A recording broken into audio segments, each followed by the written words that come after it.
Love, LOVE, love.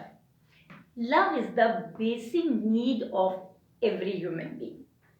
और जो ये फर्स्ट लव रिलेशनशिप होती है हमारी, वो होती है हमारी खुद से. बहुत प्यारी रिलेशनशिप होती है हमारी खुद से. और इस लव के कारण ही हम में एक sense of safety, security, feeling of belongingness आती है. हम अपने आप को कंप्लीट फील करते हैं. किसी ने कहा है कि love is a realisation that there is no such thing as separation. मतलब प्यार एक एहसास है, इसमें जुदाई जैसी कोई चीज़ नहीं है.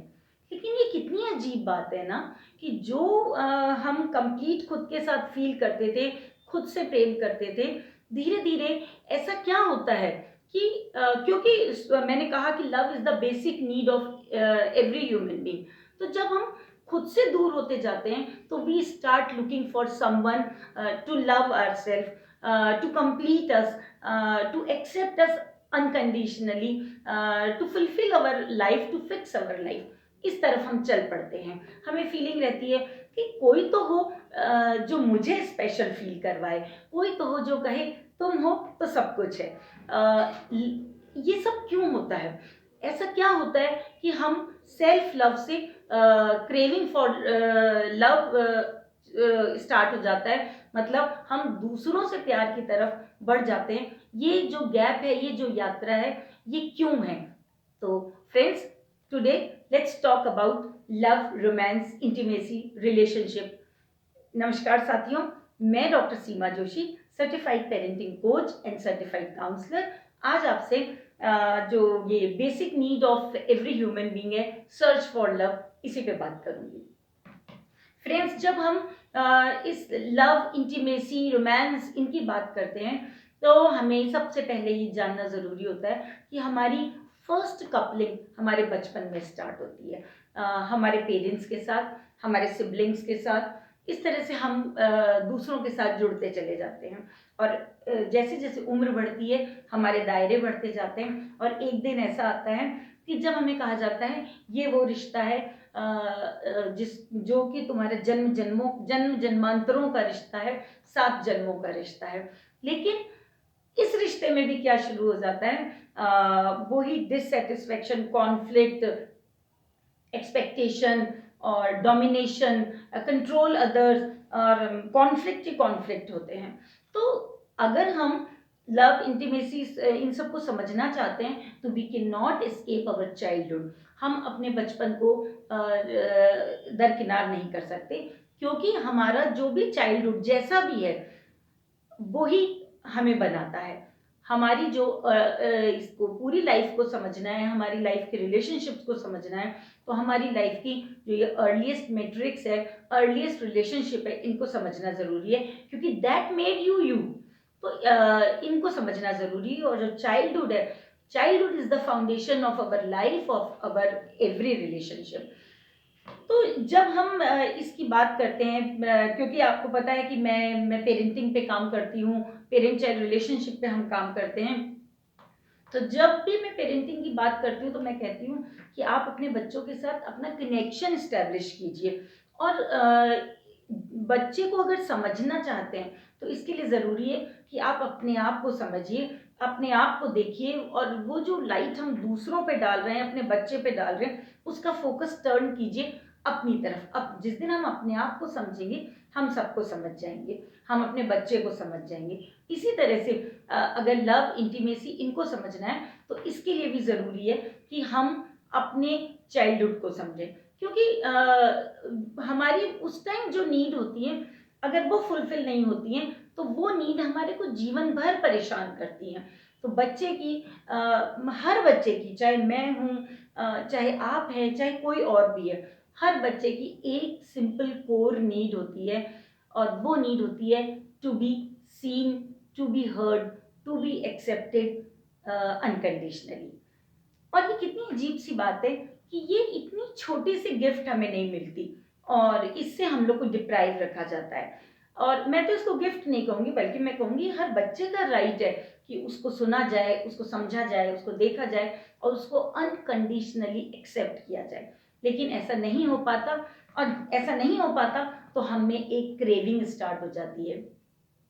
एक्चुअली होता क्या है कि हर इंसान रिश्तों में हैप्पीनेस चाहता है, प्लेजर चाहता है, इंटीमेट रिलेशनशिप में ऑर्गेजमिक प्लेजर चाहता है। लेकिन ये हमेशा याद रखिए, ये जो ग्रेटेस्ट प्लेजर है या ये जो ग्रेटेस्ट एक्ट है, नॉट फाउंड एनीवेयर, ये कहीं किसी और में नहीं मिलेगा। ये सिर्फ खुद को ढूंढ लेने में ही है, खुद को पा जाने में ही है, खुद के ऑथेंटिक सेल्फ को जानने में और उसे एक्सेप्ट करने में ही है। और ये जो प्लेजर है ना, जो दूसरे के साथ हमको मिलता है, वो मोमेंटरी हो सकता है, लेकिन जिस दिन हम खुद को जान लेते हैं, खुद को एक्सेप्ट कर लेते हैं, तब जो प्लेजर होता है वो लाइफ लॉन्ग होता है। हमने अक्सर देखा है कि जब हम रिलेशनशिप में आते हैं तो प्रॉब्लम शुरू हो जाती हैं कि मैंने देखा है कि जो कपल्स होते हैं वो मतलब बड़े हो जाते हैं, एडल्ट हो जाते हैं, हम एडल्ट हो जाते हैं, लेकिन हम में जो चाइल्डहुड टेंट्रम्स हैं, जो टॉडलर टेंट्रम्स हैं, वो ख़त्म ही नहीं होते। जब भी हम रिलेशनशिप पे काउंसलिंग करते हैं या कपल्स को देखते हैं या हम अपने आप को देखते हैं, तो मैंने देखा है कि जैसे वो छोटे बच्चे नहीं होते कि, क्योंकि देखिए छोटे बच्चा भी क्या चाहता है कि वो भी चाहता है कि मुझे मतलब to be seen, to be heard, to be accepted unconditionally. अगर उसको लगता है पेरेंट्स उसकी तरफ ध्यान नहीं दे रहे तो वो मचल जाता है। वो गेस्ट आए हैं, वो तब जानबूझ के रोने लग जाता है। आप किसी पार्टी में गए, उसको कुछ चाहिए, उसको मालूम है कि अगर अगर आप नहीं दिलवा रहे उस टाइम वो मचल जाएगा। उसको ये नहीं ख्याल आएगा कि मुझे लोग देख रहे हैं या लोग मुझे क्या कहेंगे। इन अ सेम वे जो कपल्स हैं ना, उनको भी याद रखिए, वो कभी भी बहुत बड़े बड़े ग्लोबल इश्यूज पे नहीं लड़ते हैं कि अमेरिका और इंडिया की पॉलिटिक्स क्या चल रही है, इंटरनेशनल पॉलिटिक्स क्या चल रही है, चाइना ने वायरस भेज दिया, ठीक है मैं तुम्हें डिवोर्स दे देता हूँ, हम अलग हो जाते हैं, हमारे रास्ते अलग अलग हैं। नो, ये जो कपल्स होते हैं ना, they are also fighting to be seen, to be heard, to be accepted. उन लोगों में यही लड़ाई चलती रहती है कि तुम मुझे टाइम नहीं देते हो, तुमने मेरी तरफ देखा नहीं, मेरी बात तो आप ध्यान से सुनते ही नहीं हो, दुनिया की बात सुनते हो, और तुम मुझे समझते नहीं हो। क्योंकि वो क्रेविंग है उनको कि कोई हो जो मुझे समझे, कोई हो जो मुझे एक्सेप्ट करे। क्यों नहीं समझ पा रहे कि मैं क्या चाहता हूँ या मैं क्या चाहती हूँ? ये जो क्रेविंग है ये दूसरे से चलती रहती है। और ये पक्की बात मान के चलिए, जब भी हम दूसरे से कुछ एक्सपेक्ट करते हैं तो वो कभी फुलफिल नहीं होती, क्योंकि एक चीज़ पूरी होती है तो दूसरी चीज़ खड़ी हो जाती है। और मेरा तो ये मानना है, एक्सपेक्टेशन का तो ऐसा खेल है कि अगर हम खुद से भी एक्सपेक्ट करेंगे तो भी वो कभी फुलफिल नहीं होगा, क्योंकि वो उसके भी दायरे बढ़ते चले जाते हैं। तो ये जो कपल्स हैं, इनमें भी टॉडलर टेंट्रम्स रहते हैं, बात बात पे रूठना, बात बात पे मान जाना कि मैं नाराज़ हुई तो तुमने मुझे बताया नहीं, सॉरी कि तुमने मुझे मनाया नहीं, और कोई नाराज़ होता तो तुम ऐसे करते, तुम सबको टाइम देते हो, तुम्हारे पास फैमिली के लिए टाइम नहीं है, तुमने मुझे देखा नहीं, तुमने मुझे अप्रिशिएट नहीं किया, मुझे इस चीज़ की ज़रूरत थी, तुमने मेरी बेसिक नीड को पूरा नहीं किया, तुम्हारी फैमिली, मेरी फैमिली, बहुत बहुत बहुत स्मॉल स्मॉल इश्यूज होते हैं जिसमें बहुत बड़े बड़ी लड़ाइयाँ खड़ी हो जाती हैं, और कभी कभी दोनों के रास्ते भी अलग अलग हो जाते हैं। तो मैं ये कहती हूँ कि हमें ये जानना चाहिए, हमें ये सीखना चाहिए कि हमें अपने आप को कैसे एक्सेप्ट करना है। अब यहाँ बात आती है कि हम अपने आप को कैसे एक्सेप्ट करें, क्योंकि ये जो वूंड से, ये जो घाव थे, तो बचपन के थे, ये जो कमी रह गई ये तो बचपन की है, क्योंकि हमारे पेरेंट्स हमें एक स्क्रिप्ट देते हैं, क्योंकि उनको भी एक स्क्रिप्ट मिली हुई है, और वो हमें क्योंकि वो हमसे प्यार करते हैं, इसलिए वो हमें किसी और जैसा बनाना चाहते हैं। उन्हें लगता है जो वो लाइफ में नहीं कर पाए वो हमारा बच्चा कर दे, वो जो मेरा एक्सटेंडेड पार्ट है वो उसको फुलफिल करे। और इस चक्कर में क्या होता है कि वो हमें कुछ बनाना चाहते हैं, और जो बच्चा है वो अपने पेरेंट्स को बहुत प्यार करता है, तो वो भी लड़ाई करके या प्यार से कैसे भी, वो भी अपने ऑथेंटिक सेल्फ से दूर होता जाता है, और वो बनने लग जाता है जो उसके पेरेंट्स चाहते हैं, या जो सोसाइटी में जो नॉर्म्स बने हुए हैं वो बनने लग जाता है, और अपने आप को सप्रेस करता है। और सप्रेशन किस चीज़ का होता है? हमारे ऑथेंटिक सेल्फ का। और ये जो सप्रेशन है ये कहाँ निकलता है? ये निकलता है कपल फाइटिंग में। जब दो जो कपल्स है, कपल क्या मतलब है कि दो लोग जब टुगेदर होते हैं, लेकिन याद रखिए ये कपल्स ही होते हैं जो टुगेदर ना होके आमने सामने होते हैं। और जब ये आमने सामने होते हैं तो इनके बीच में, क्योंकि देखिए हमको एक और मौका मिला था कि जब कि हम किसी और पे डिपेंड हो जाते हैं, किसके लिए? कि ये तो मुझे समझेगा, ये तो मुझे एक्सेप्ट करेगा, ये तो वो जानेगा कि मुझे किस चीज़ की ज़रूरत है। तो ये जो डिपेंडेंसी हमारी खड़ी होती है, यही हमारा जीने का तरीका है। तो जो हमारे बचपन के जो जितने भी हमारा सप्रेशंस हैं, जितना भी हमारा पास्ट है, वो हम दोनों के बीच में वो सप्रेशन एक तूफान की तरह आ जाते हैं। और ये जो स्क्रीन है, जो ये कपल्स के बीच में जो स्क्रीन है, उनकी रिलेशनशिप की जो स्क्रीन है, उसमें जो हमारे चाइल्डहुड जो सप्रेशन है, वो वो पूरा ड्रामा यहाँ अनफोल्ड होता है। तो कुछ दिन जब हम रिलेशनशिप में आते हैं तो एक मास्क लगा के जीते हैं, क्योंकि हमें सोसाइटी ने यही सिखाया है, हमारे कल्चर ने हमें यही सिखाया है, और सामने वाला भी मास्क लगा के ही हमसे मिलता है। लेकिन कितने दिन? एक दिन होता है कि वो मास्क उतरता है, और जब वो मास्क उतरता है तो जो हमारा वो सेल्फ जो सप्रेस्ड था, उसके कारण हमें जो क्रेविंग है टू बी एक्सेप्टेड, कि मैं जैसा भी हूँ वो मुझे समझे, वो मुझे जाने, वो क्रेविंग स्टार्ट होती है। इसीलिए हमारे क्या होते हैं, लड़ाइयाँ शुरू हो जाती हैं। तो अगर आप अपनी लाइफ में ग्रेटेस्ट प्लेजर चाहते हैं, एक अच्छे रिलेशनशिप चाहते हैं, तो इसके लिए बहुत ज़रूरी है कि आप सबसे पहले खुद को एक्सेप्ट कीजिए, अंदर डीप डीप डीप जाइए। मतलब एक लंबी सांस लीजिए, अपने साथ बैठिए, अपने आप से बात कीजिए, और अपने ऑथेंटिक सेल्फ को उन लेयर्स के बीच में से निकालिए, जानिए, समझिए, एक्सेप्ट कीजिए। क्योंकि जब हम खुद को एक्सेप्ट करते हैं तब हम में आती है एक हैप्पीनेस, हम होते हैं काम, हम फील करते हैं खुद को कंटेंटेड। और जब हम खुद हैप्पी होते हैं, काम होते हैं, कंटेंटेड होते हैं, अपने आप को एक्सेप्ट करते हैं, तो पक्की बात मान के चलिए हम दूसरे को भी वैसा का वैसे एक्सेप्ट करते हैं, क्योंकि इससे हमको दूसरों को समझने की ताकत मिलती है। तो अब बात यहाँ ये आती है कि हम बचपन में तो नहीं लौट सकते, कि जो बचपन में हो गया उसका क्या करें। तो वो जो अंदर जो ब्रोकन पीस है, जब जब हमें कहा गया था कि यू आर रॉन्ग, तुमको ये नहीं ये बनना है, तुम फेलियर हो, अगर तुमने लाइफ में ये नहीं किया तो तुम लाइफ में कुछ नहीं कर पाओगे, तुम पढ़ाई नहीं कर रहे हो, तुम जीवन में कुछ भी नहीं कर पाओगे। हर टाइम जब हमको कंडीशनली एक्सेप्ट किया जाता है, मतलब कि अगर अच्छे नंबर लाओगे तो तुम्हें साइकिल मिलेगी, अगर तुमने मेरा कहना माना, इसका मतलब है तुम you are a good boy, अगर तुमने कहना नहीं माना तो you are a bad boy. तो जो ये जितनी बार हम ये सुनते हैं, हम अंदर से, वो बच्चा अंदर से टूटता है, बिखरता है, उसको वो बिखराव तब महसूस नहीं होता, लेकिन जब वो बड़े होते हैं तो वो जो ब्रोकन पीस है, वो चाहते हैं, वो अंदर का बिखराव वापस अपने आप को समेटना चाहता है, और इसीलिए हम दूसरों से चाहते हैं कि दूसरे मुझे कंप्लीट करें, क्योंकि मुझे अंदर से ब्रेक भी किसने किया था? दूसरों ने किया था, मेरे पेरेंट्स ने किया था, मेरी सोसाइटी ने किया था, मेरे कल्चर ने किया था। तो हम चाहते हैं दूसरा ही मुझे कंप्लीट करे। तो इस कंप्लीशन के लिए अब क्या है कि अब वो बचपन नहीं आ सकता, और दूसरा कभी हमें कंप्लीट नहीं कर सकता। तो इसके लिए ज़रूरी है कि आप अपने आप को समझिए, अपने आप को जानिए, और अपनी रीपेरेंटिंग कीजिए, अपनी रीमदरिंग कीजिए।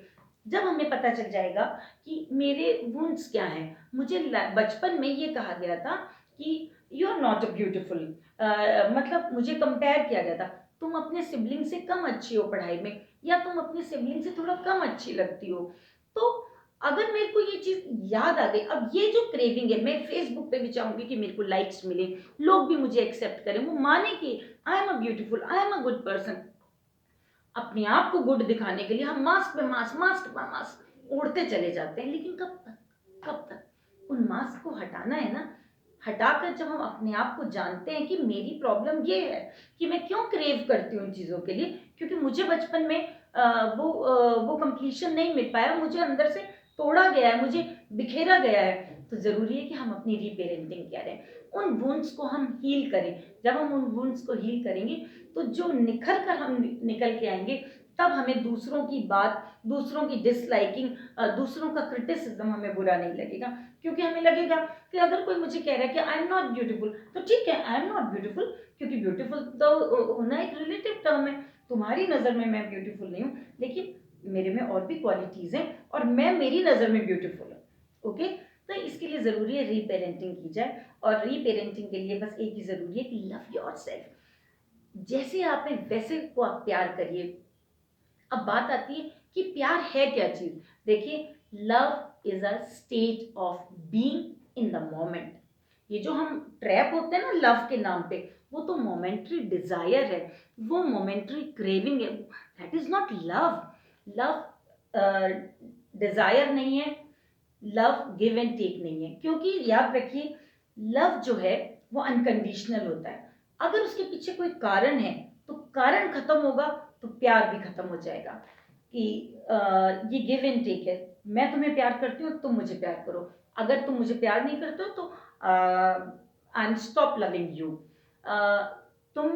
हम दोनों एक दूसरे की ज़रूरत पूरी करते हैं, चाहे वो फिनेंशियल हो, सोशल हो, सेक्सुअल हो, इमोशनल हो।